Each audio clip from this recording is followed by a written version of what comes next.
What's up, everybody? How y'all doing? Dr. Ricky McCray here again. Listen, I pray that you have been blessed by these teachings about forgiveness and reconciliation.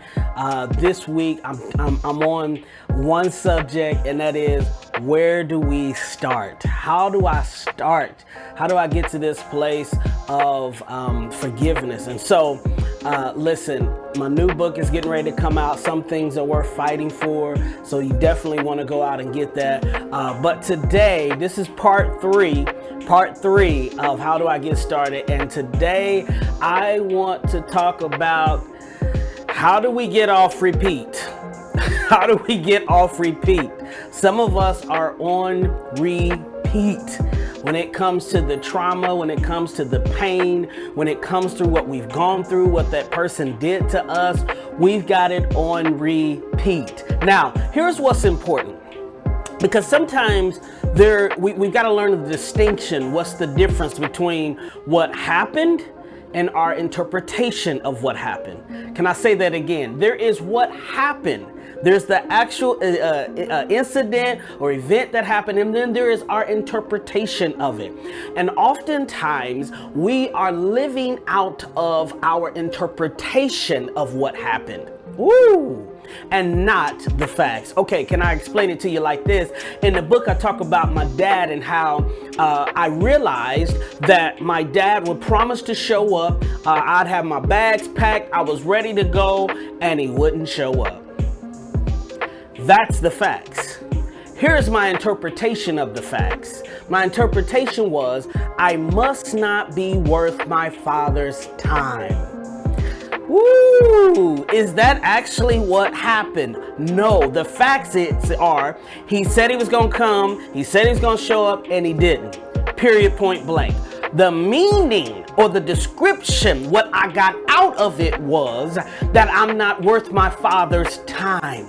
And I have been living out of that lie, out of that interpretation. For years, I lived out of that. And I felt like if I wasn't worth my father's time, I'm not worth anybody else's time. And for somebody today, I want you to identify the difference between the facts of what happened and your interpretation, the meaning that you gave it. And for most of us, we gave that meaning when we were 5, we were 6, 7, 8.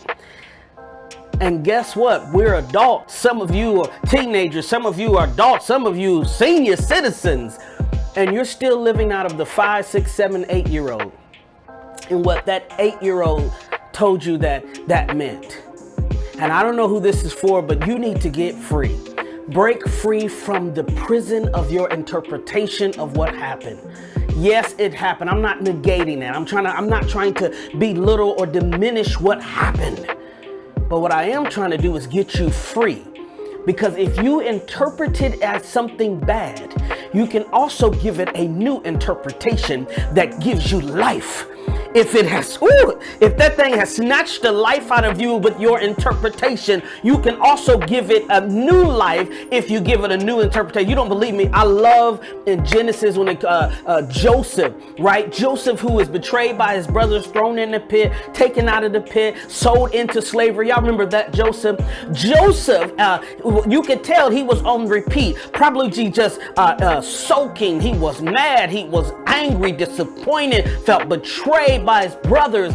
But something happens to Joseph after he interpreted the Pharaoh's dream. The Bible says that he had 2 sons before the famine started. And it's when the names, the first name that he named his son, that name meant that God had literally taken him away from all of his troubles. Ooh, somebody said he got out of repeat. My God, who am I talking to? The second son, his name meant that God had made him fruitful, which means you don't get to the place where your brothers betray you, people hurt you, and then you start talking about how God has removed your troubles and made you fruitful unless you've gotten off repeat, unless you've gotten out of that rut and you've gotten out of being in that same story about they hurt you and they did this and they did that. No, it is, you know what? I'm grateful for the experience because it taught me. I'm grateful for the experience because even with my father, yeah, he didn't show up. It didn't mean I wasn't worth his time. It meant that he had some stuff going on. But what it taught me was to value people's time, to value people and show up for them and be present in their lives. I learned how to love people because of my experience. That's my new interpretation. I encourage you today to give a new interpretation of to what happened. Write it down. And whenever those old interpretations come up, speak the new thing. Woo!